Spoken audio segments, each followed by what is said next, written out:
एक मकान के अंदर 2 किराएदार रहते हैं और जो उनका मकान मालिक होता है वो वहां से 40 किलोमीटर दूर रहता होता है।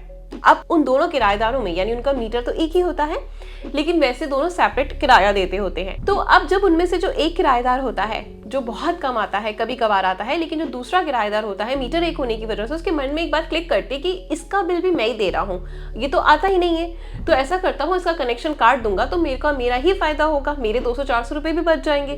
तो यही सोचकर वो क्या करता है, एक दिन कनेक्शन काट देता है। कनेक्शन काटने के 24 घंटे भी पूरे खत्म नहीं होते, तब क्या होता है कि अजीब सी दुर्गंध ना पूरे एरिया में फैलनी स्टार्ट हो जाती है। स्पेशली उस मकान में सबसे पहले फैलती है।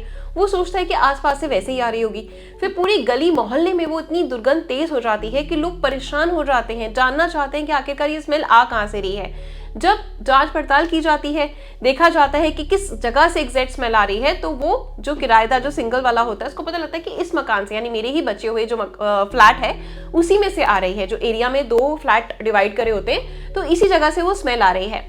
तभी आनन फानन में पुलिस को बुलाया जाता है और पुलिस जब उस दरवाजे को खोलती है, दरवाजे के बाद जो चीज सामने आती है वो सबके होश उड़ा देती है, क्योंकि किसी ने नहीं ये सोचा था कि वहां पर एक लाश मिलेगी। जी हाँ, जो बुरे तरीके से सड़ रही थी। और जब वहां की लाइट गई यानी कनेक्शन को कट किया गया तो इस तरह का मंजर सामने आएगा। तो चलिए जानते हैं क्या है ये पूरा मामला। और जब आज इस कहानी के बारे में आप विस्तार से जानेंगे, पूरी डिटेल्स आपके सामने आएगी, तो आप भी सोचने पर मजबूर हो जाएंगे कि आखिर जो भी इंसान कितना भी शातिर क्यों ना हो, कोई भी अगर वो शातिर होके कोई भी काम ऐसा करता है जो कानून के खिलाफ है, जो गलत है, वो कभी ना कभी सामने तो जरूर आता ही आता है। वो कोई ना कोई सबूत जरूर छोड़ देता है, चाहे वो कितना बड़ा एक्सपर्ट क्यों ना हो। आपने भी इस तरह के बहुत सारे मामले देखे हैं। तो जब वो मंजर उस आदमी के सामने भी आता है तो उसके भी होश उड़ जाते हैं, क्योंकि उसने कभी सोचा ही नहीं था कि वो कभी पकड़ा जाएगा, क्योंकि इन सब चीजों को 10 महीने ऑलरेडी बीत जाते हैं। अब वो बिल्कुल बेफिक्र हो जाता है, उसको लगता है कि उसकी जिंदगी ऐसे ही आराम से बीतेगी, उसको कोई भी तकलीफ नहीं आने वाली। लेकिन तभी उसके गले में लटकता है फांसी का फंदा। चलिए जानते हैं पूरी कहानी। ये सच्ची घटना है, मध्य प्रदेश का एक जिला है देवास शहर की एक कॉलोनी लगती है, वृंदाधाम कॉलोनी, जिसकी मैं बात कर रही हूँ। 10 जनवरी 2025 की सुबह लगभग 8 या 9 बजे के आसपास का ये वाकया है। इस वक्त पूरी कॉलोनी में दुर्गंध बहुत तेजी से फैल गई थी। सब एक दूसरे से पूछने लगते हैं कि स्मेल कहाँ से आ रही है। तब पता लगता है कि मकान नंबर 128 में एक व्यक्ति जिसका नाम बलबीर सिंह होता है, उसके पास जाकर देखते हैं और वो कहते हैं कि तुम्हारे ही मकान से दुर्गंध आ रही है। जब बलबीर सिंह से बात कही जाती है कि तुम्हारे ही मकान से दुर्गंध आ रही, तो बलबीर सिंह इसको अनसुना कर देता है और बोलता है कि नहीं नहीं, मेरे मकान से कोई स्मेल नहीं आ रही। तभी कोई क्या करता है, 112 नंबर पर पुलिस को फोन कर देता है। पुलिस जैसे ही सूचना मिलती है, पुलिस को 5-10 मिनट के अंतराल में पुलिस वहां मौके वारदात पर पहुंच जाती है। बस पुलिस के आने के बाद बलबीर सिंह का मकान को चेक किया जाता है। बलबीर सिंह के मकान को अच्छे से देखा जाता है, लेकिन दुर्गंध जो आ रही थी वो वहीं कहीं से आ रही है, बगल के दूसरे 2 जो बंद कमरे होते हैं वहां से आ रही होती है। अब बलबीर सिंह को कहा जाता है कि आप इन दोनों बंद कमरों को खोलो। इसके बारे में आपको मकान मालिक से ही बात करनी होगी। बलबीर सिंह ऐसा कहता है कि मेरे पास ये आधा मकान है, आधा मकान दूसरे इंसान को दिया हुआ है। अब जो मकान मालिक है वो वहां से 40 किलोमीटर दूर इंदौर में रहता है, जिसका नाम होता है DK श्रीवास्तव। उनके बारे में बात करते हैं। साल 2014 में उन्होंने देवास शहर की वृंदावन कॉलोनी में एक मकान खरीदा था और मकान को खरीदने के बाद उसको एक किराए पर दे दिया था। अक्सर उसमें किराएदार आते जाते रहते थे, ऐसे एक सिलसिला चल रहा था। तभी वहीं पर वो 2 कमरों में उस जगह को बांट देता है। एक में तो किराएदार परमानेंट रहता है, लेकिन एक में जो दूसरा किराएदार होता है जिसका नाम होता है संजय पाटीदार, वो कभी आता है कभी नहीं आता, जो कि एक गांव लगता है मौलाना, वहीं पर उसका वो रहने वाला होता है। इसलिए जो मकान मालिक होता है वो बहुत इरिटेट हो जाता है। वो कहता है कि अब तुम आते जाते तो हो नहीं, तुम्हारा सामान खामखा पड़ा हुआ है, तुम इसको लेकर जाओ, खाली करो। वो इस तरीके से उसको बात बोलता है। अब किराएदार क्या कहता है कि आप देखो आपको दिक्कत किस चीज की है, मैं तो आपको किराया दे रहा हूँ, मैं आ रहा हूँ नहीं आ रहा हूँ उससे कोई मतलब नहीं, मैंने 2 कमरे आपके बुक कर रखे हैं, कुछ सामान मेरा पड़ा है, लेकिन किराया आपको ऑन टाइम आता रहेगा। आप किराया नहीं आएगा तो आप बात कीजिएगा। तो मकान मालिक को भी लालच आता है कि यार मैं क्यों बहस कर रहा हूँ, अननेसेसरी खाली पड़ा है, बिल्कुल सेफ है मेरा घर और उसका मुझे किराया भी आ रहा है। तो वो इस बात को रफा दफा कर देता है और वो मकान संजय पाटीदार के पास ही रहता है। तब बलबीर सिंह से पूछा जाता है कि तुम्हारा क्या कनेक्शन है, तुमने इनके घर की बिजली क्यों काटी? तो वो कहता है मुझे नहीं पता साहब, मैं तो 2-3 दिन पहले 9 जनवरी 2025 को यहाँ का कनेक्शन काटा था, मुझे लगा कि इससे मेरा कोई फायदा हो जाएगा, मेरे थोड़े पैसे बच जाएंगे, बस यही मेरा माइंड में था। तो आखिरकार जो पुलिस होती है उस कमरे को खोलती है। खुलवाने के अंदर जो पूरे कमरा देखा जाता है तो पता चलता है कि वहाँ फ्रिज रखा हुआ है और फ्रिज को कपड़े से अच्छे से बांध रखा है, लपेट रखा है। जब कपड़ा खोला जाता है और फ्रिज खुलता है तो एक लाश बाहर गिर जाती है जिसने सबके रोंगटे खड़े कर दिए थे। सब हिल चुके थे बुरे तरीके से। वहां पर जितने भी मौजूद लोग थे, पुलिस थे, आसपास के लोग थे, सब बुरे तरीके से हिल जाते हैं कि आखिरकार ऐसा क्या हुआ। जो लाश होती है वो 30-35 साल की एक महिला होती है, उसकी होती है। वो पूरी तरीके से सड़ चुकी थी, काली पड़ चुकी थी। अब ऐसे में पुलिस पूछताछ करती है, पूछती है मालिक से। तो मकान मालिक कहता है, जो डीके श्रीवास्तव होता है, वो कहता है इसके बारे में तो आपको संजय पाटीदार ही बता सकता है, क्योंकि लगभग जून 2024 से वो यहाँ नहीं रहता है, कभी कभार आता है और आकर चला जाता है। अब पुलिस की कुछ टीम बनाते हैं वो लोग और वो सीधा उज्जैन, गोलिया एक गांव होता है वहां का, वहां जहां संजय पाटीदार रहता है वहां भेजा जाता है। वो घर पे मिल भी जाता है, उसे हिरासत में लिया जाता है और हिरासत में लेने के बाद उससे बातचीत करी जाती है। उससे पूछा जाता है कि लाश किसकी है, कैसे आई, उसके बारे में जानकारी दो। पहले तो वो आनाकानी करता है, मना करता है, जैसे हर गुनहगार करता है, कहता है मुझे कुछ नहीं पता।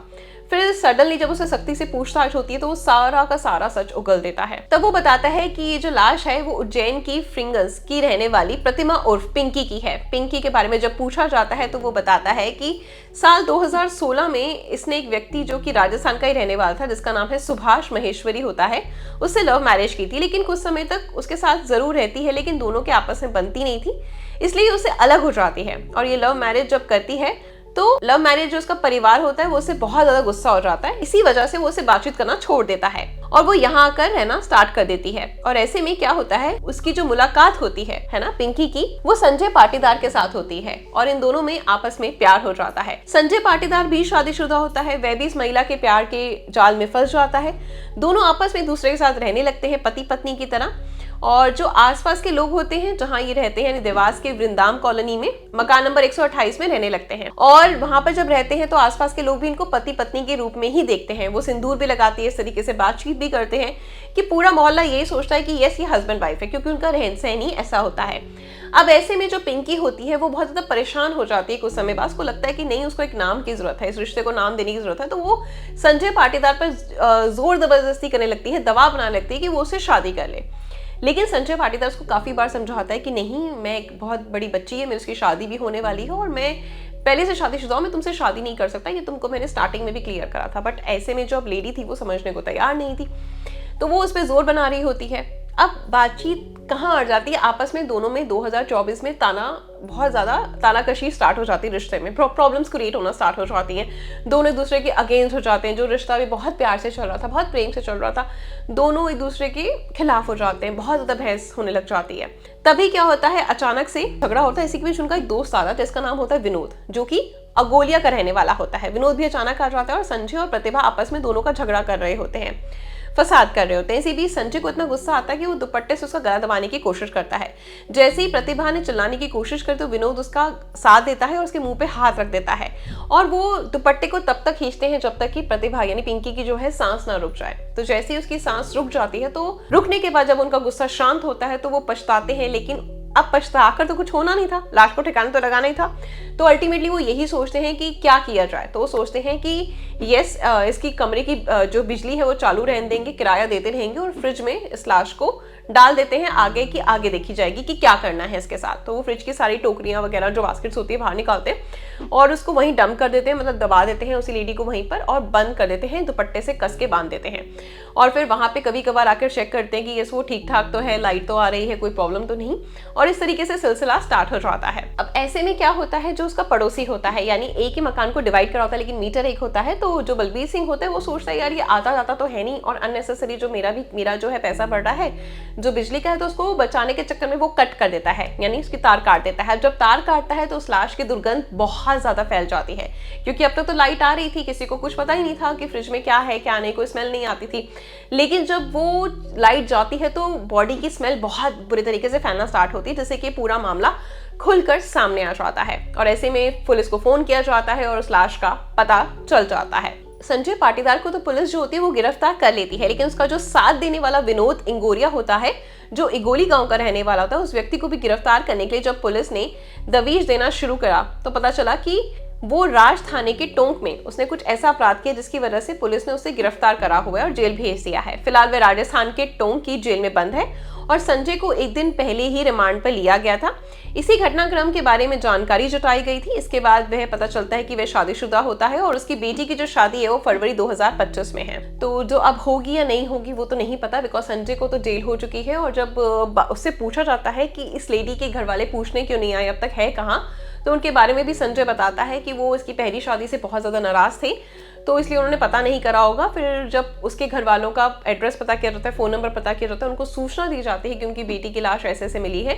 वो उस अपनी बेटी की लाश को लेकर जाते हैं, अंतिम संस्कार करते हैं। तो पुलिस उनसे भी पूछताछ करती है कि आपने ऐसा क्यों किया, तो उन्होंने कहा कि हमारी बच्ची ने लव मैरिज करी थी, जिसकी वजह से हम काफ़ी नाराज़ थे, तो हम लोगों ने उससे कोई ताल्लुक ही नहीं रखा, जानने की कोशिश ही नहीं करी कि वो कहाँ है कहाँ नहीं। तो ये पूरा मामला था आज का जो मैंने आपके सामने रखा।